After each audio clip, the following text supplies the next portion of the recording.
ஈடு இணையற்ற நாமத்தில் இந்த மனமகிழ்ச்சியின் ஓய்வு நாளையில் உங்கள் எல்லாரையும் ஆசீர்வதிக்கிறேன். ஆசீர்வாதத்தின் திருவுக்குலை குறித்து கடந்த வாரங்களில் நாம் பார்த்து கொண்டிருந்தோம். இந்த புதிய மாதத்தில் முதலாவது வாரத்தில் தேவன் சொல்லியிருக்கிற வசனங்களை கேட்டு அதன் பிரகாரம் நடக்கும்படியாக நாம் வந்திருக்கோம். அல்லேலூயா. இந்த நாளிலும் கூட இன்றைக்கு இரவு முழு இரவு ஜெபம் இருக்கிறதுனால எல்லாம் முழு இரவு ஜெபத்தில் கலந்து கொள்ளுங்க. தேவனுடைய நாமம் மகிமைப்படுவதாக. தொடர்ந்து தேவனை நம்ம ஆராதித்து அவருடைய நாமத்தை நாம் மகிமைப்படுத்துவோம். தேவன் சொல்லியிருக்கிற காரியங்கள் என்னன்னா, கடந்த நாட்கள் முழுவதும் கடந்த 7 மாதங்களாக கிட்டத்தட்ட 8 மாதங்களாக நம்ம ஒவ்வொரு பகுதியாக வேதத்தை வாசித்து படித்துக் கொண்டு வருகிறோம். இந்த ஆகஸ்ட் மாதம் 8ஆம் தேதியில 8வது மாதத்துல கூட 4ஆம் தேதியில தேவன் கொடுத்திருக்கிற வாக்கு தத்துவ வசனங்கள் என்னன்னா, போன மாதம் ஆசீர்வாதத்தை குறித்து பார்த்தோம். இந்த மாதம் செழிப்பை குறித்து பார்க்க போகுது. அல்லேலூயா. செழிப்பு எப்படி, யாரெல்லாம் செழிக்கப்படுவார்கள், யாரெல்லாம் செழித்திருந்தார்கள், நாம் எப்படி செழிப்பாக வாழ்வது, வறண்ட நிலமான நம்முடைய வாழ்க்கையில, பஞ்சமா இருக்கிற நம்ம வாழ்க்கையில, கொஞ்சமா இருக்கிற நம்ம வாழ்க்கையில, வருத்தங்களோடும் பற்றாக்குறைகளோடும் தேவைகளோடும் கடன்களோடும் கண்ணீர்களோடும் பாரங்களோடும் சுமந்து கொண்டிருக்கிற நம் வாழ்க்கையில் செழுமையாய் வாழ்வது எப்படி அப்படிதான் பார்க்கணும். அல்லேலூயா. இந்த செழிப்பு என்று சொல்லும் போது ஆதியாகமம் 8ஆம் அதிகாரம் 10ஆம் வசனம் வாசிப்போம். ஆதியாகமம் 8ஆம் அதிகாரம் 10ஆம் வசனம். அந்த புறா சாயங்காலத்து அவனிடத்தில் வந்து சேர்ந்தது. இதோ அது கொண்டு வந்த ஒரு ஒலிவ மரத்தின் இலை அது வாயில் இருந்தது. அதனாலே நோவா பூமியின் மேல் ஜலம் புரிந்து போயிட்டு என்று அறிந்தான். பின்னும் 7 நாள் பொறுத்து அவன் புறாவை வெளியே விட்டான். அது அவனிடத்திற்கு திரும்பி வரவில்லை. கவனிங்க அன்பான கர்த்தருடைய பிள்ளைகளே, தேசத்தை கர்த்தர் அழித்தார்.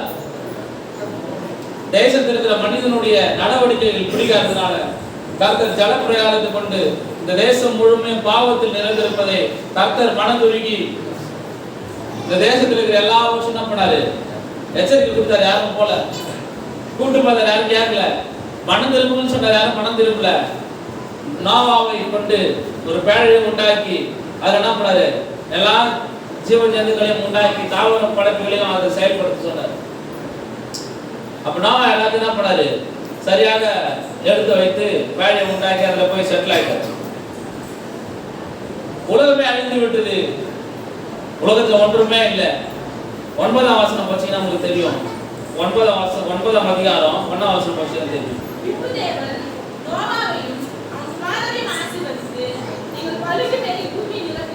அல்லேலூயா.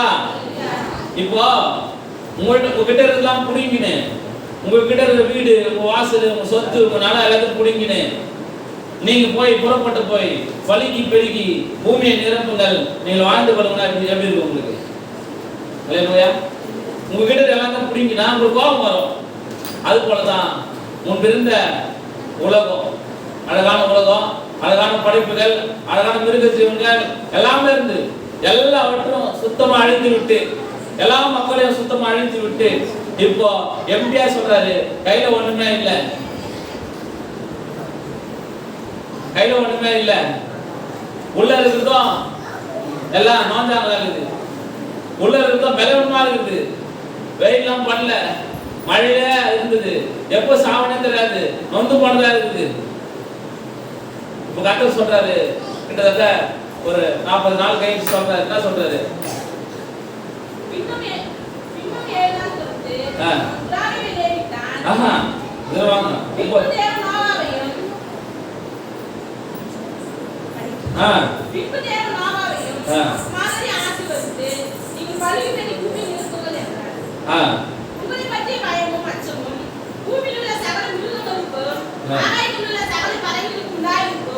பூமியிலே நடமாடுகிற யாவும் சமுத்திரத்தின் நட்சத்திரம் யாவும் உங்களுக்கு கையளிக்கப்பட்டன. நடமாடுகிற ஜீவஜந்துக்கள் யாவும் உங்களுக்கு ஆகாரமாய் இருப்பதாக பசு பூண்டுகளை உங்களுக்கு தந்தது போல அவைகள் எல்லாவற்றையும் உங்களுக்கு தந்தேன். மாம்சத்தை நீ உயிராகிய ரத்தத்தோடு புசிக்க வேண்டாம். உங்களுக்கு உயிராயிருக்கிற ஒரு ரத்தத்திற்காக 10 வாசிங்க. நான் உங்களோடும் உங்களுக்கு பின்னால் உங்கள் சந்ததியோடும் உங்களோட பேழையிலிருந்து புறப்பட்ட சகல ஜீவஜந்துக்கள் முதல் இனி பூமியில் உண்டாக போகிற சகல ஜீவஜந்துக்கள் பரியந்தமும் பறவைகளோடும் நாட்டு மிருகங்களோடும் உங்களிடத்தில் இருக்கிற பூமியில் உள்ள சகல காட்டு மிருகங்களோடும் என் உடன்படிக்கை ஏற்படுத்துகிறேன். இனி மாம்சமானவைகள் எல்லாம் ஜலத்திலே நான் சங்கரிக்கப்படுவதில்லை என்று பூமியை அழிக்க இனி ஜலத்திலே உண்டாவதில்லை என்றும் உங்களோட என் உடன்படிக்கை ஏற்படுத்துகிறேன் என்றார். அல்லேலூயா. இப்போ நீங்க கோபப்படாதீங்க. உங்க பணம், உங்க பொருள், உங்க சொத்து, உங்க நல்லா ஆயிடுச்சுன்னு பயப்படாதீங்க. நீங்க தான் பூமியை நிரப்பணும். அதுக்கு உங்களுக்கு அத்தாரிட்டியும் ஆசீர்வாதத்தை நான் கொடுக்குறேன். பூமியில எல்லா மிருகங்களும் உங்களுக்கு கீழ்ப்படியும். பூமியில எல்லாரும் உங்களுக்கு கீழ்ப்படுவாங்க. நீங்க என்ன பண்ணுங்க, ஏன்னா நான் உங்க கூட உடன்படிக்கை பண்ணுகிறேன். அல்லேலூயா. அவர் மிகப்பெரிய ஒரு சாப்டர் தான் வச்சுட்டாருங்க. அப்படின்னா செழிக்கிறதுக்கு, செழிப்பா மாறதுக்கு என்ன சொல்றாருன்னா, உடன்படிக்கை நான் கொடுக்குறேன். உனக்கு எனக்கு ஒரு அக்ரிமெண்ட் நான் என்ன பண்றேன், கொடுக்குறேன் அப்படின்னு சொல்லிக்கிறார். அல்லேலூயா. அவருக்கும் உனக்கும் ஒரு உடன்படிக்கை ஏற்படுத்துகிறேன். அந்த உடன்படிக்கைகள் மாறாது. உங்க மனசு மாறும், உங்க சிந்தைகள் மாறும், உங்க எண்ணங்கள் மாறும், உங்க வாழ்க்கைகள் மாறும், உங்களுடைய சூழ்நிலைகள் மாறும். ஆனா உலகமே ஆசீர்வாதமா இருந்து அடுத்து அடித்து விட்டு ஒன்றுமே இல்லாத இருக்கிற இந்த இடத்த வந்து நீ பூமியை நெருப்பி ஆசீர்வதிங்கன்னு சொல்ற. அல்லேலூயா. உங்களோட வாழ்க்கையில கூட நீங்க ஃபர்ஸ்ட் பெரிய வேலையில இருந்திருக்கலாம். உங்களுக்கு நிறைய பணம் இருந்திருக்கும், நிறைய சொத்து இருந்திருக்கும், நிறைய காடு இருந்திருக்கும், நிறைய வீடு இருந்திருக்கும், நிறைய செல்வாக்கு இருந்திருக்கும், நல்ல உடம்புல பெலன் இருந்திருக்கும். அப்பெல்லாம் உங்களால பண்ண முடியாத நீ கிறிஸ்துவோடு உடன்படிக்கும் போது பண்ணும்போது ஒன்று மேல அந்த அனுமதி உட்கார்ந்து கூட கர்த்தர் உன் உடன்படிக்கை ஏற்படுத்தி உன்னை ஆளாக்காமல் தலையாக்குவார். நீ கீழாக்காமல் மேலாக்கும். அல்லேலூயா. அல்லேலூயா. ஏங்க எல்லாமே இருக்கும்போது வருது, எல்லாமே இருக்கும்போது ஆசீர்வாதம் தேவை இல்லை. எதுவுமே இல்லாத போது ஒரு பூமி எம்டியா இருக்குது. பூமியில ஒரு செடி கொடிகள் எதுவுமே இல்லை, துளுக்கிறதுக்கே வழி இல்லை. அடுத்தது என்ன பண்ணணும், ரொம்ப செதன்னு இருக்குது. அதை பண்படுத்தணும், எல்லாம் பாழ்படுத்தணும். அவங்க வீட்டுக்கு மட்டும் செஞ்சுக்கணும்னு சொன்னா பரவாயில்ல, முழு உலகத்தையும் ஒன்றுதான் ஏற்படுத்துறது. நோவாவை பார்த்து. அல்லேலூயா. நீங்க என்ன செய்யறீங்க, நம்ம வேலைக்கு போறோம், நம்ம சாப்பிடுறோம், நம்ம தூங்குறோம் அப்படின்னு நினைச்சுக்கிறோம். ஆனா நோவாவை பார்த்து கர்த்தர் அப்படி சொல்ல, நீங்க பலிக்கு பெருகி பூமியை நிரப்புங்க. அல்லேலூயா.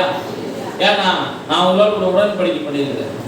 நான் என்ன சொல்றேன்னா, உங்க வீட்லயே என்ன பண்ணல, 10 ரூம்லயே 10 தான் உங்க கர்த்தர் உங்களை அழைக்கல. உங்க வீட்லயே என்ன பண்ணணும், வேலை வீடு, வேலை வீடு, தூக்கம் சாப்பாடு, தூக்கம் சாப்பாடு. எதுக்காக கர்த்தர் உங்களை அழைக்கல? அது மேலான ஒண்ணு இருக்குது.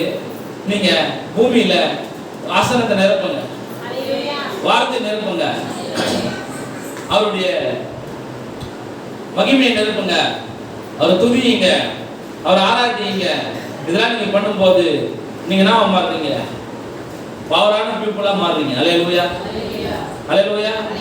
உலகம் என்ன சொல்றது நம்மளை பார்த்து? உலகம் என்ன சொல்றது? உலகத்தினுடைய நீதி என்ன சொல்றது நம்மளை பார்த்து? தாழ்வான இடங்களில் தங்கி இருக்கிறவர்கள், அல்லேலூயா, ட்ரைபல் பீப்புள்ஸ் அப்படின்னு சொல்லிட்டு. நான் சொல்றேன், உலகம் எந்த பட்டனாலும் நமக்கு கொடுக்கட்டும். உலகம் என்ன சொல்றது நம்மளை பார்த்து? சிறுபான்மையினர் அப்படின்னு சொல்லிட்டு. அல்லேலூயா. நான் என்ன சொல்றேன், பவர் பீப்புள் நம்ம, நம்ம பிளஸிங் பீப்புள் நம்ம, அல்லேலூயா, அத்தாரிட்டி பீப்புள் நம்ம, அல்லேலூயா. அதாவது வல்லமையான மக்கள், அதிகாரத்தை உடைய மக்கள், மகிமை உள்ள மக்கள். அல்லேலூயா என்று உங்களுக்கு நான் சொல்லுகிறேன் கர்த்தருடைய பிள்ளைகளே. ஆகையினால நீங்க தாழ்வான இருக்கிறவங்க அல்ல, நீங்க சிறுமையான இடத்துல இருக்கிறவங்க அல்ல, ஏதோ ஒன்று கிடைக்காத சாப்பிட்டு போயிடலாம் நினைக்கிறவங்க அல்ல. கர்த்தர் சொல்லுகிறார், நோவாவுக்கும் கர்த்தருக்கும் ஒரு உடன்படிக்கை உண்டாக்குகிறார். உடன்படிக்கை என்பது அக்ரிமெண்ட். அக்ரிமெண்ட் என்பது யாராலையும் அழிக்க முடியாதது. அல்லேலூயா. வாயில அக்ரிமெண்ட் இல்ல, அவருடைய கையை மட்டும் உங்க மத்தியில என்ன பண்றாரு, உடன்படிக்கை செய்கிறார். அல்லேலூயா. வானத்திற்கும் பூமிக்கு என்ன பண்றாரு? உடன்படிக்கை செய்கிறார். நான் என்ன பண்றேன்? இந்த பலுகி பெருகி பூமியை நிரப்பிங்கன்னு சொல்லி நோவாவை கர்த்தர் என்ன பண்ணாரு? ஆசீர்வதித்து இந்த தேசத்தை, இந்த பூமியை பெருக செய்தார். அல்லேலூயா. காட்டு மிருகங்களையும் நாட்டு மிருகங்களையும் ஜீவ ஜந்துக்களையும் பசு பூண்டுகளையும் எல்லாவற்றையும் என்ன பண்ணாரு? அவர் உண்டாக்குனார். அல்லேலூயா. உடன்படிக்கை என்பது என்னன்னா, அவர் நமக்கு ஒரு உடன்படிக்கை கொடுத்திருக்காரு. அந்த உடன்படிக்கை நான் சொல்லிட்டு என்ன பண்ணுங்க, எரேமியா 33:20 சொல்ற வாசிங்க. எரேமியா 33:20 வாசிங்க.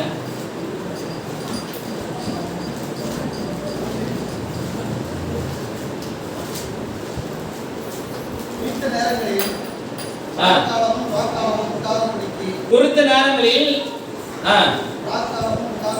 ராக்காலமோ பகற்காலமோ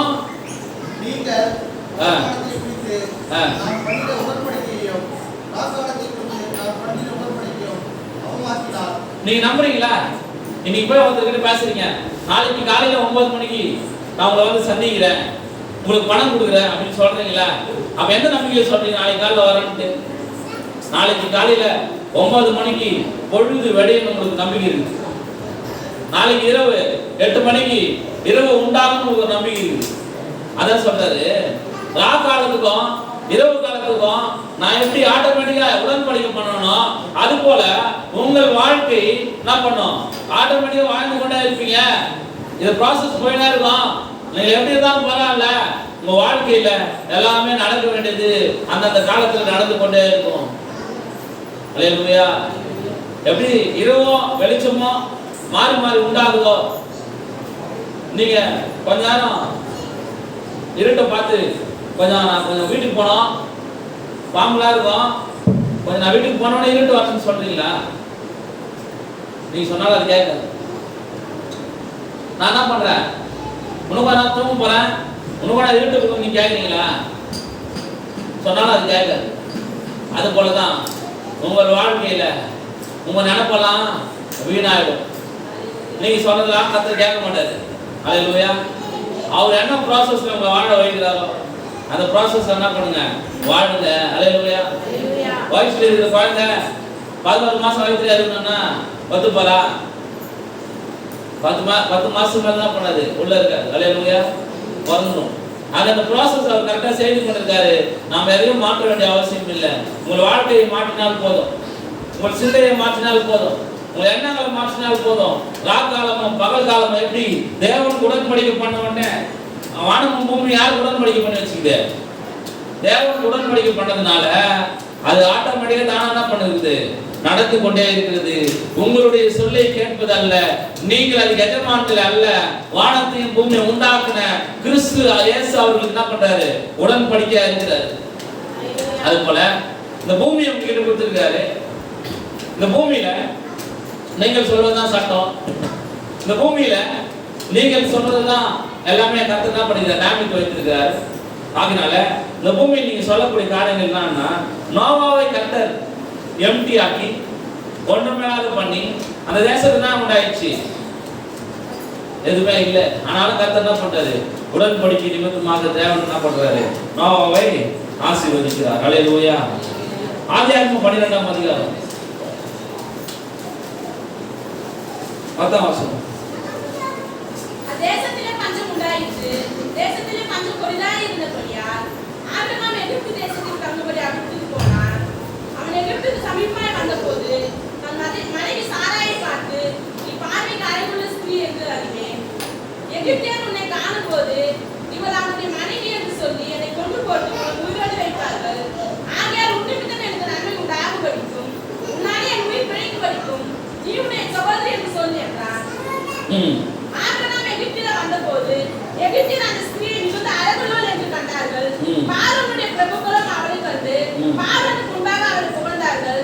கவனிங்க, ஆபிரகாம் பார்த்து ஆண்டவர் சொல்றாரு, கர்த்தர் ஆபிரகாம் நோக்கி, உன் தேசத்தையும் உன் இனத்தையும் உன் தகப்பனுடைய வீட்டையும் விட்டு புறப்பட்டு நான் உனக்கு காண்பிக்கும் தேசத்துக்கு போ.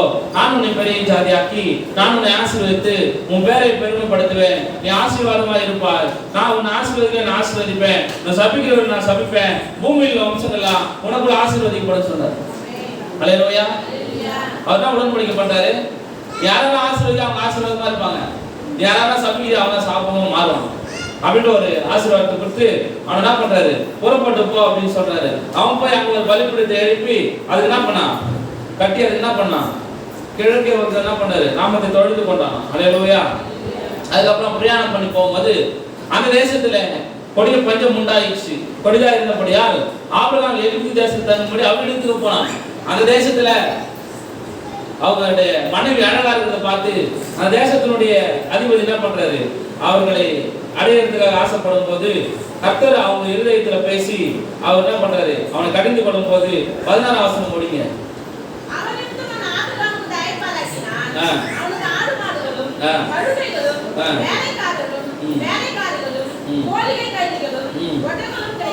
முதல்ல ஆபிரகாம் ஆண்டவருடைய சொல்லுக்கு கீழ்ப்படிந்ததுனால கீழ்ப்படிந்து அந்த கொடிய பஞ்ச காலத்துல நார்மல் டைம்னாலும் பரவாயில்ல, பஞ்சம் கொடுமையா இருந்த காலத்துல அவன் ஆபிரகாம் தேவனுடைய வார்த்தைக்கு கீழ்ப்படிந்து அந்த இடத்துல போய் என்ன பண்றாரு, நின்றதுனால அந்த தேசத்துல என்ன பண்றாரு, ஆடுகளும் மாடுகளும் ஒட்டகங்களும் கேளிக்கை கழுதைகளும் என்ன பண்றாரு, அவர் என்ன பண்றாரு, அந்த அதிபதி என்ன பண்றாரு, அவர் தராரு.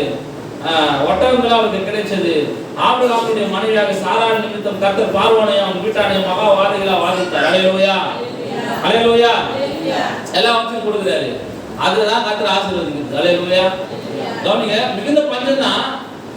ஆனா கர்த்தர் சொல்ற இடத்துக்கு ஆபிரகாம் போய் நின்றதுனால, கர்த்தர் சொல்ற இடத்துல ஆபிரகாம் செயல்படுறதுனால பஞ்ச காலத்திலும் பல மடங்கு ஆசீர்வாதத்தை ஆபிரகாம் கர்த்தர் தருகிறார். அல்லேலூயா. ஆடுகளையும் மாடுகளையும் ஒட்டகங்களையும் கழுதைகளையும் அவர் தான் பண்றாரு, தந்து ஆபிரகாம் அந்த தேசத்துல என்ன பண்றாரு, ஆசீர்வதிக்கிறார். அல்லேலூயா. ஏன் சொல்றேன் அப்படின்னு சொன்னா, உன் வீட்டுல ஒண்ணுமே இல்லாத இருக்கலாம்,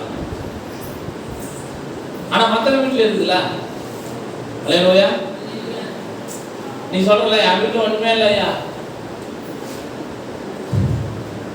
உன் வீட்டுல ஒண்ணும் இல்லை, இந்த பூமியில எல்லாமே இருக்கு. அது பெற்றுக்கொண்டு தான் கர்த்தர் உன்னை அழைச்சிருக்கிறார். அல்லேலூயா, அல்லேலூயா. இப்போ நான் கேட்கறேன் உங்களை, ஒருத்தன் ஏதோ ஊர்ல இருக்கீங்க, அவனுக்கு ஒதுக்கிற சூரியன் தான் அவனுக்கு ஒதுக்குது, அவனுக்கு ஒதுக்கிற அதே ஆற்றல் தான் அவனுக்கு இருக்குது. அவனுக்கு பணம் வச்சுக்கிறான், பொருள் வச்சுக்கிறான், அவனுக்கு வட்டி கொடுக்குறான். அவன் அவங்ககிட்ட என்ன பண்றான், பணம் வாங்குறான், உன்னை மிரட்டுறான், உன்னை என்ன பண்றான், அடிக்கிறான். ஏன் உன்னால அப்படி இருக்க முடியல, ஏன் உன்னால அப்படி இருக்க முடியல அப்படின்னு சொல்லும் போது, தேவனுக்கு கீழ்ப்படிந்து வாழறதுனால நேர்மையான வேலை சம்பாதிக்கணும்னு நினைக்கிற, அவன் பொல்லாத வேலை சம்பாதிக்கணும்னு நினைக்கிறான். அப்போ பொல்லாத வேலை சம்பாதிக்கிறவன் நீதிமான்களுக்காக தன் ஆஸ்தியை சேர்த்து வைக்கிறான் என்ற வசனம் சொல்லுது. அல்லேலூயா, அல்லேலூயா. பொல்லாதவர்கள் நீதிமானுக்காக என்ன பண்றாங்களா, தன் ஆஸ்தியை என்ன பண்றாங்க, சேர்த்து வைக்கிறாங்க. அதனால ஆஸ்தி சேர்க்கறதுக்கு நீ ஓட வேண்டிய அவசியம் இல்ல, அந்தஸ்து சேர்க்கறதுக்கு நீ ஓட வேண்டிய அவசியம் இல்ல. ஆஸ்தி இங்கதான் உங்களுக்கு இருக்குது, அந்தஸ்து இங்கதான் இருக்குது. அல்லேலூயா. தேவனிடத்துல தான் இருக்குது. இந்த ஆஸ்தியும் அந்தஸ்தையும் நீங்க பெற்றுக்கொள்ள வேண்டுமானால், தேவனுக்கு பயந்து இருந்தீங்களானால், பல அதிபதிகள் உங்கள் வீடுகளுக்கு எல்லாவற்றையும் கொடுப்பார்கள் என்று உங்களுக்கு சொல்லுகிறேன். பஞ்சம் இருக்கும், பட்டினி இருக்கும், கவலைகள் இருக்கும், விமர்சனங்கள் இருக்கும், எல்லாம் இருந்தாலும் கர்த்தர் உங்க கூட இருந்தாருன்னா அல்லேலூயா ஆசீர்வாதமா இருக்கும். அப்போ செழிப்பா இருக்கும், எல்லாமே இருக்கும். எல்லாமே கொஞ்ச நாள் நம்மளை விட்டு போயிடும். ஆனா கர்த்தர் நம்மளோட கூட இருந்த அதான் இந்த மாசம் வாக்குதாத்தை கொடுத்துக்கிறேன், கர்த்தர் உன்னோட கூட இருந்து நான் ஆசீர்வதின்னு சொல்லி உங்க கூட இருப்பாரு. அல்லேலூயா. நான் ஆசீர்வதிப்பாரு. உங்க வியாதி வராம இருக்கும், கர்த்தர் உங்க கூட இருந்தாலும் வியாதியை சுகப்படுத்துவார். உன் பணம் உன்னை விட்டு போற மாதிரி இருக்கும், கர்த்தர் உங்க கூட இருந்தால திரும்பி வரும். அல்லேலூயா. இப்படிப்பட்ட ஆசீர்வாதங்கள்லாம் கர்த்தர் என்ன பண்ணாரு, உன்னை ஆசீர்வதிப்புன்னு சொல்லியிருக்கிறாங்க கர்த்தருடைய பிள்ளைங்களை. அதனால இந்த வசனம் சொல்லுறது பாருங்க, இப்படியா என்ன பண்றாரு, ஆபிரகாம் கஷ்டப்பட்டு என்ன பண்றாரு, வாழ ஆரம்பிக்கிறாரு. அதுக்கடுத்து வாசிங்க ஈசாக்கு, ஆதியாகமம் 26ஆம் அதிகாரம் 1ஆம் வசனம்.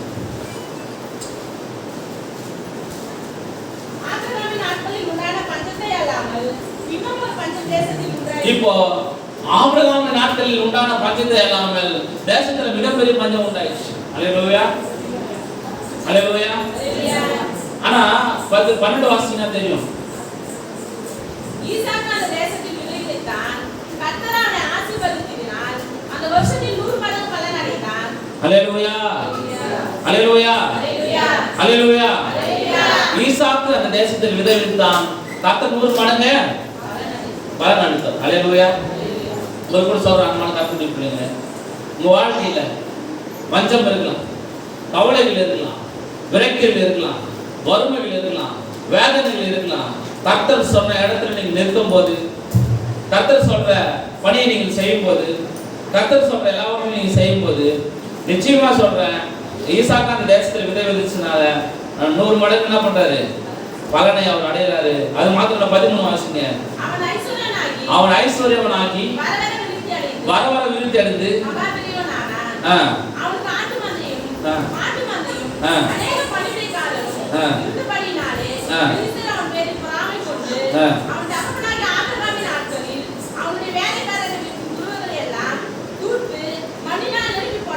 ஹல்லேலூயா ஹல்லேலூயா. அவன் மகா பெரியவனா மாறுறான். அந்த இடத்துல மகா பெரியவனா மாறிடுறான். அவனெல்லாம் நாளே இல்லைன்ற மாதிரி அர்த்தம். நான் கூட உங்களுக்கு சொல்றேன், நீங்கள் கர்த்தரோடு இருந்தால் அவர் உங்களோடு இருப்பார். அவர் உங்களோடு இருந்தால் 100 மடங்கு ஆசீர்வாதத்தை பெற்றுக் கொள்வீங்க, செழிப்பான ஆசீர்வாதத்தை பெற்றுக் கொள்வீங்க, மகிழ்ச்சியான ஆசீர்வாதத்தை என்ன பண்ணுவீங்க, பெற்றுக் கொள்வீங்க. ஹல்லேலூயா. நீங்க அமர்த்தப்பட்டவர்கள் அல்ல, அழைக்கப்பட்டவர்கள். ஹல்லேலூயா. நீங்க எல்லாம் யாரா? நீ அமர்த்தப்பட்டவர்கள் அல்ல, கூட்டம் வந்து அமர்த்தப்பட்டவர்கள் என்றால் அரசியல்ல கட்சிகள் என்ன பண்ணாங்க, 300 ரூபாய் தரேன், 200 ரூபாய் தரேன், 500 ரூபாய் தரேன்னு சொல்லிட்டு கூட்டம் உட்கார வைக்கிறவங்க அமர்த்தப்படுறது. ஆனா அழைக்கப்படுறதுன்னா ரெஸ்பான்சிபிலிட்டி. உன்னை வந்து உன்னை மதிச்சு உன்னை கூப்பிடுறது தான். ஹல்லேலூயா. நீங்க யாரால அழைக்கப்பட்டிருக்கீங்கன்னா கர்த்தரால அழைக்கப்பட்டிருக்கீங்க. ஹல்லேலூயா அப்படின்னு சொல்றாரு. இன்னொரு விஷயம் நான் உங்களுக்கு சொல்றேன், நீங்க ஆடுகளா இருக்கீங்க, நான் மேய்ப்பனா இருக்கேன். நான் உங்களை வழி நடத்தி கொண்டு இருக்கிறேன். நான் உங்களை கூட இருக்கிறதுனால தான் ஒழுங்கா இருக்கிறேன். நான் உன்னை மேய்க்கிறதுனால தான் நீங்க ஒழுங்கா இருக்கிறீங்க. உன்னை விட்டா எனக்கு யாரும் இல்லை, என்னை விட்டா உங்களுக்கு யாரும் இல்லை. ஹல்லேலூயா அப்படின்ற ஒரு உண்மையா சொல்றேன். இந்த சபை நடத்தல என்னோட வாழ்க்கை எப்படிப்பட்டதா இருந்திருக்கும், உங்களை நான் வழி நடத்தல என்னோட வாழ்க்கை எப்படிப்பட்டதா இருந்திருக்கும். ஹல்லேலூயா. ஒவ்வொரு நேரங்கள்லையும் ஒவ்வொரு நாட்கள்லையும் உங்களை பார்த்து பயந்துருக்கேன், நீங்க என்னை பார்த்து பயந்துருக்கீங்க. ஹல்லேலூயா. இதுதான் மனிதருக்கும் தெய்வத்துக்கும் நம்ம பயந்து வாழ்கிற வாழ்க்கை. ஆண்டவர் சொல்றாரு, தேவனுக்கு மாத்திரம் இல்ல, மனுஷனுக்கு முன்பாகவும் யோக்கியமானதை செய்ய நாடுங்கள் அப்படின்னு சொல்றாரு. மனுஷனுக்கு முன்பாகவும் யோக்கியமானதை செய்ய நாடுங்கள் அப்படின்னு சொல்றாரு. அப்போ நம்முடைய வாழ்க்கை தாறுமாறா ஆகக்கூடாதுன்னா யார் மேலாம் ஒருத்தர் மேல நமக்கு பயம் இருக்கணும். அது மனிதர் மேலாம் இருக்கணும், இல்ல ஊழியக்கார மேலாம் இருக்கணும், கடவுள் மேலாம் இருக்கணும். யாரும் நான் பயப்பட மாட்டேன்னு சொன்னோம்னா நம்ம வாழ்க்கையை செழிப்பு நம்ம பார்க்க முடியாது. ஹல்லேலூயா. செழிப்பான இடங்கள் நம்ம தங்க முடியாது, செழிப்பான காரியங்களை நம்ம செயல்படுத்த முடியாது. ஹல்லேலூயா. அதை எடுங்க, சங்கீதம் 23ஆம் அதிகாரம் எடுங்க. 23ஆம் அதிகாரம் 1ஆம் வசனம். கர்த்தர் என் மேய்ப்பராக இருக்கிறார், நான் தாட்சியடையேன். அவர் என்னை புல்லுள்ள இடங்களில் மேய்த்து அமர்ந்த தண்ணீரான என்னை கொண்டு போக விடுகிறார். அவர் என் ஆத்துமாவை தேய்ச்சி நம்முடைய நாமத்தை நிமித்தம் என்னை நீதியின் பாதையை நடத்துகிறார். நான் மரண பள்ளத்தாக்கில் நடந்தாலும் பொல்லாப்புக்கு பயப்பட மாட்டேன். தேவரீர் என்னோடு கூட இருக்கிறீர். உமது கோலம் உமது தடியும் என்னை தேற்றும். என் சத்துருக்களுக்கு முன்பாக நீர் எனக்கு ஒரு மத்தியை ஆயத்தப்படுத்தி என் தலையில் எண்ணெயால் அபிஷேகம் பண்ணுகிறீர். என் பாத்திரம் நிரம்பி வழிகிறது. ஹல்லேலூயா ஹல்லேலூயா ஹல்லேலூயா ஹல்லேலூயா. அதான் சொல்ல பாருங்க, கர்த்தர் உங்க மேய்ப்பராக இருக்கிறதுனால அவர் உங்களை அமர்ந்த தண்ணீரில் கொண்டு போடுகிறார். புல்லுள்ள இடங்களில் என்ன பண்றாரா, மேய்க்கிறார். ஹல்லேலூயா ஹல்லேலூயா. அதனால தான் நான் என்ன பண்றேன், உங்களை அமர்ந்த நல்ல இடத்துல உட்கார வச்சுக்கிறேன். ஹல்லேலூயா. உங்களுக்கு ஆகாரத்துக்கு கர்த்தர் என்ன பண்ணிடுறார், புல்லுள்ள இடங்களை மோவரை குத்துக்கிறார். பாருங்க, பின்னாடி திரும்பி பார்த்தா புல்லு இருக்கும். ஹல்லேலூயா. என்ன சொல்றாரு? புல்லுள்ள இடங்கள் என்ன பண்றாரு? உங்களை கொண்டு போய் விடுகிறார். ஹல்லேலூயா. புல்லுள்ள இடங்கள் அப்படின்னு சொன்னா கத்திரிக்காய் எங்கிருந்து போகுது? கீரை எங்கிருந்து போகுது? பால் எங்கிருந்து போகுது? தர்பூசணி எங்கிருந்து போகுது? கலகாய் எங்கிருந்து போகுது? மிளகா எங்கிருந்து போகுது? பூ எங்கிருந்து போகுது? எல்லாமே அங்கிருந்து தான் போகுது. மோவூர் கிராமத்துல இருந்து தான் போகுது. ஆகையினால அவர் தான் பண்ணிக்கிறாரு, உங்களை புல்லுள்ள இடங்களில் வைத்து அமர்ந்த தண்ணீர் அடையெல்லாம் பண்ணிக்கிறாரு, வச்சுக்கிறாரு. ஹல்லேலூயா. நீங்க என்ன பண்ண சொல்றீங்க? அதுதான் 2 கிலோமீட்டர் நடந்து போனாங்க ஊருக்கு, காலெல்லாம் வலிக்குது. போறாரு ஊர்ல இருந்து எங்களை படிச்சுட்டாரு. ஹல்லேலூயா. மெயின் ரோட்ல தான் ஒரு தூசு தாடிக்கு மூஞ்சில வச்சுட்டு உட்காந்துக்கணும். ஹல்லேலூயா. குழந்தைங்க பஸ்ஸுக்கு மாட்டிக்கும். குழந்தைங்க என்ன பண்ணோம்? என்ன பண்றோம்? பஸ்ல ஓட்டுறோம் ரோட்டுக்கு. ஆனா இங்க எங்க வேணாலும் பிரச்சனை இல்லை. பேரு போவாது குழந்தைங்க பயந்து முள்ளுப்பா ரோட்லயே போவோம், ரோட்லயே வரும். கர்த்தர் என்ன பண்றாரு? உங்களை பாதுகாப்பான இடத்துல வச்சுக்கிறாரு. ஹல்லேலூயா. நல்ல கிராமத்தை வச்சுக்கிறாரு. தூசி இல்லாத தும்பு இல்லாத ஒரு நல்ல கிராமம். அந்த ஆள் என்ன பண்ணலாம்? நிம்மதியா தூங்கக்கூடிய ஒரு ஆட்கள். ட்ரெயின் சத்தம் கிடையாது, பஸ் சத்தம் கிடையாது. 10 மணி நேரம் நிம்மதியாக தூக்கம். ஹல்லேலூயா. கோயில் சண்டை கிடையாது. தண்ணி கோயிலுக்கு சண்டை போடுறீங்க, கோயில் சண்டை கிடையாது. தண்ணி பற்றி வர போறது கிடையாது. சுவிட்ச் தட்டினா தண்ணி வருது. உங்க ஊர்ல இருந்தா என்ன பண்ணுது? நெய்வேலிக்கே தண்ணி போகுது. நெய்வேலியில் தண்ணியே கிடையாது. குடும்பத்துக்கு போகுது நெய்வேலிக்கு தண்ணி. உங்க ஊர்ல அப்படி கிடையாது. 4 இடத்துல தண்ணி வந்துருக்கு. நல்லா செழிப்பான இடத்த கத்து உங்களுக்கு கொடுத்துருக்காரு. ஹல்லேலூயா. நல்ல மேன்மையான இடத்த கத்து உங்களுக்கு என்ன பண்ணிருக்காரு? கொடுத்துருக்கிறாரு. இந்த ஆசீர்வாதங்கள்லாம் கத்து என்ன பண்ணிருக்காரு? உங்களுக்கு கொடுத்துருக்காரு. நீங்க பார்க்கும்போது எல்லா இடத்துலையும் பசங்கள்னு பாக்குறீங்க, அதுவும் உங்க கண்ணுக்கு நல்லா தான் தெரியுது. செழிப்பான இடங்கள்ல என்ன பண்றாரு? உங்களுக்கு கொண்டு போய் என்ன பண்றாரு? விட்டுருக்காரு. பட்டாயினா கூட பொறுப்பாக கொஞ்சம் மடி வச்சுக்கிறீங்க, ஏரியானா கொஞ்சம் மடி வச்சுக்கிறீங்க. யார் கேட்க போகுது? எல்லாம் நம்முடைய தானே.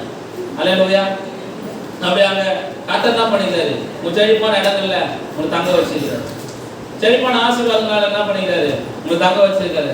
ஆனா வசனம் சொல்லுகிறது, இந்த ஈசாக்கு அந்த தேசத்தில் விதை விதைத்தான், 100 மடங்கு கர்த்தர் பலனை கொடுத்தாரு. உங்களுடைய வாழ்க்கையில கூட நான் சொல்றேன், நீங்க கர்த்தரை நோக்கி ஈசாக்கு தன் தகப்பனாகிய ஆபிரகாமுடைய தெய்வத்தை அவர் வணங்கினதுனால கர்த்தர் அவரை ஆசீர்வதித்து ஆபிரகாமுக்கு ஒரு உடன்படிக்கை பண்ணதுனால, இந்த தேசத்தையும் இனத்தையும் முட்டு போ, நான் உன்னை பெரிய ஜாதி ஆக்குவேன் அப்படின்னு சொன்னாரு. ஆகையால ஈசாக்கு கர்த்தர் என்ன பண்றாரு? சொன்ன உடன்படிக்கை நிமித்தமாக அவர் ஆசீர்வதிக்கிறாரு. அது மாத்திரம் இல்ல, 1000 தலைமுறை வரைக்கும் நான் இறக்கம் செய்வேன்னு சொன்னாரு. அந்த 1000 தலைமுறைக்கு இறக்கத்தை தந்து தான் நம்மள வச்சிருக்கிறார். ஹல்லேலூயா. அந்த ஆசீர்வாதங்களை தான் நம்ம அனுபவித்துக் கொண்டிருக்கிறோம். ஈசாக்கு வாசிங்க மறுபடியும். ஈசாக்கு அந்த தேசத்தில் விதை விதைத்தான், கர்த்தர் அவனை ஆசீர்வதித்தார். அந்த வருஷத்தில் 100 மடங்கு பலன் அடைந்தான். அவன் ஐஸ்வர்யனாகி வர வர திருப்தி அடைந்து மகா பெரியவனானான். அவனுக்கு ஆட்டு மந்தையும் மாட்டு மந்தையும் அநேக பணிவிடைக்காரர்கள் இருந்தபடினாலே பெலிஸ்தர் அவன் மேல் பொறாமை கொண்டு அவன் தகப்பனாகிய ஆபிரகாமின் நாட்களில் அவனுடைய வேலைக்காரர் வெட்டின துறவு. சரி, ஈசாக்கு கர்த்தர் முதல்ல யாரை ஆசீர்வதிச்சாரு? நோவாவை கர்த்தர் ஆசீர்வதித்தார். நோவாவோட ஒரு உடன்படிக்கை பண்ணினார். இரண்டாவது யாரோட உடன்படிக்கை பண்றாரு? ஆபிரகாமோட என்ன பண்றாரு? உடன்படிக்கை பண்ணுகிறார். மூன்றாவது யாரோட கூட என்ன பண்றாரு? யாரை ஆசீர்வதிக்கிறாரு? ஈசாக்கை கர்த்தர் ஆசீர்வதிக்கிறார். ஹல்லேலூயா. எந்த நேரத்துல? நல்லா இருக்கிற நேரத்துலயா? 3 பேரும் பஞ்ச காலத்துல. ஹல்லேலூயா. முன்னாடி மழை காலத்துல, இரண்டாவது பஞ்ச காலத்துல, மூன்றாவது அது முடிய பஞ்ச காலத்துல. ஹல்லேலூயா. 4வது வாசிப்போம். ஆதியாகமம் 42ஆம் அதிகாரம் 1வது வசனத்தை வாசிப்போம். ஆதியாகமம் 42:1. எகிப்திலே தானியம் உண்டென்று யாக்கோபு அறிந்து தன் குமாரனை நோக்கி, நீங்கள் ஒருவர் முகத்தை ஒருவர் பார்த்துக் கொண்டிருக்கிறது என்ன? எகிப்திலே தானியம் உண்டென்று அவர் என்ன பண்றாரு? அறிந்து தன் குமாரனை நோக்கி நீங்கள் ஒருவர் முகத்தை ஒருவர் பார்த்துக் கொண்டிருக்கிறது என்ன? ஒருவர் முகத்தை ஒருவர் பார்த்துக் கொண்டிருக்கிறது. 10 பேர் 11 பேர் இருக்கீங்களா? நீங்க ஆம்பளைங்களா? வீட்டுல சோறு இல்லையே, போய் வாங்கிட்டு வர வேண்டியதாடா. எகிப்து தானியம் இருக்குது, ஊர்ல இருக்கிற பசங்களாம் போய் வாங்கிட்டு வருது, நீங்க என்ன போக மாட்டேன்றீங்க? ஒருத்தர் கொஞ்சம் ஒருத்தர் பார்த்தா சோறு கிடைச்சிருமா அப்படின்னு யார் சொல்றது? யாக்கோபு சொல்றது. ஹல்லேலூயா. யார் அவங்க பசங்களை பார்த்து சொல்றாரு. 11 பேர் இருக்கிறீங்களே ஆம்பளைங்க, வாங்கி வாங்கடா அப்படின்னு சொல்றாரு. அல்லேலூயா. அப்ப எகிப்துக்கு இவங்க என்ன பண்றாங்க, புறப்பட்டு போகும்போது அங்க யோசேப்பு அந்த எகிப்து தேசம் முழுவதும் என்னவா இருக்காரு, அதிகாரியா இருக்கிறாரு. அவர் பஞ்சவரம் தெரிஞ்சு தானியங்களை அடைச்சு வச்சிருக்கிறாரு. அப்போ இவங்க போய் எகிப்து தேசத்துல தானியத்தை கேட்கும்போது இந்த யோசேப்பு கேட்கிறாரு, உங்களை பார்த்தா தானியம் வாங்க வந்த மாதிரி தெரியலையே, உங்க மூஞ்சி திருட்டு பசங்க மாதிரி இருக்குது, நீங்க ராபிள் பண்ண வந்த மாதிரி இருக்குது, நீங்க வேலை பார்க்க வந்த மாதிரி இருக்குது, டேய் எங்க வந்து நீங்க வாங்க அப்படின்னு சொல்லிட்டு என்ன பண்றாரு, சொன்னா பேச்சு போட்டு மிரட்டுறாரு. அல்லேலூயா. அவனுக்கு சொல்ல, இல்ல ஐயா உண்மையாலுமே தான் நாங்கள் பஸ்ஸில் வந்துக்கிறோம், எங்க அப்பா இந்த ஊர்ல இருக்கிறாரு, எங்க ஒரு தம்பி அவன் காணாம போயிட்டான், மிச்சம் 10 பேர் இருக்கிறோம், ஒரே ஒரு பையன் பெஞ்சிட்டு இருக்கிறான், அவன் வீட்டுல எங்க அப்பா வச்சுக்கிறாரு, எங்க அப்பாவுக்கு முதிர் வயசு ஆயிடுச்சு, எங்க அப்பாவால வர முடியல, எங்க ஊரெல்லாம் பஞ்சம் கொடிதா ஆயிடுச்சு, அதனால தானி வாங்கி போய் எதுவுமே இல்லை, எது விதமான அறிகுறியும் இல்லை, எல்லாம் அழிந்து போய்விட்டது. நோவாவின் காலத்துல பஞ்சம் உண்டாயிடுச்சு. என்ன பண்றாரு, இந்த பிசின் சாயத்தையும் தேனையும் வெள்ளப்பழத்தையும் வாதம் கொட்டைகளையும் அந்த ஊர்ல எதெல்லாம் உச்சிதமானதுக்குதோ எடுத்து போய் அந்த அதிகாரிக்கு என்ன பண்ணுங்க, காணிக்கையா கொடுங்க அப்படின்னு சொல்லிட்டு என்ன பண்றாரு, சொல்ல ஆரம்பிக்கிறார். அல்லேலூயா. பணத்தை என்ன பண்ணுங்க, டபுள் மடங்கு எடுத்து போங்க. ஏற்கனவே எடுத்து திருப்பி எடுத்தோம் நீங்க பாத்தீங்களா, அந்த பணத்தை எடுத்து போங்க, இந்த பணத்தையும் டபுள் மடங்கு எடுத்து போங்க, பணம் பிரச்சனை இல்லை, தானியம் இங்க வரணும் அப்படின்னு. அல்லேலூயா. அல்லேலூயா. அப்போ இந்த யோசேப்பு என்ன பண்றாரு அப்படின்னா, ஏசாயா ஆதியாகமம் 45:10 ஈரோமுடைய பிள்ளைகளும் அவருடைய பிள்ளைகளும் ஆடு மாடுகளோடும் உண்டாயிருக்கிற யாவற்றோடும் ஓசை நாட்டில் வாசம் பண்ணின சமீபத்தில் தானியா அம்மா என்ன பண்றாங்க, அவங்க போறாங்க, அவங்க என்ன பண்றாங்க, அவங்க எல்லாம் சொல்றாரு, கட்டி பிடிச்சு அழறாரு, எங்க தம்பி தான் நீங்க தான் விட்டு போனீங்க, நாங்க யோசேப்புன்றத எல்லாரும் அறிவிக்கிறாரு. அறிவித்து சொல்றாரு, தேசத்துல பஞ்சம் 5 வருஷம் மேல இருக்கும், அதனால நீங்கள வாசிமா, நீரும் உங்களுடைய பிள்ளைகளும் அவர்களுடைய பிள்ளைகளும் உங்களுடைய ஆடு மாடுகளும் உங்களுடைய யாவற்றையும் கோசன் நாட்டில வாசம் பண்ணி சமீபத்தில் இருக்கலாம். அல்லேலூயா. நான் அந்த தேசத்துக்கு அதிகாரியா இருக்கிறேன், அதனால நீங்க வாங்க, உங்க அப்பா அம்மாலாம் கூப்பிட்டுன்னு உங்க மனைவி பிள்ளைலாம் கூப்பிட்டுன்னு இந்த நாட்டுக்கு வந்துருங்க, இங்க கோசர் நாடுன்னு ஒரு நாடு இருக்குது, அந்த தேசம் செழிப்பா இருக்குது, நான் உங்களை தங்க வைக்கிறேன்னு சொல்லி என்ன பண்றாரு, அழைத்து வர சொல்றாரு. யார் சொல்றது, யோசேப்பு சொல்றாரு. அல்லேலூயா.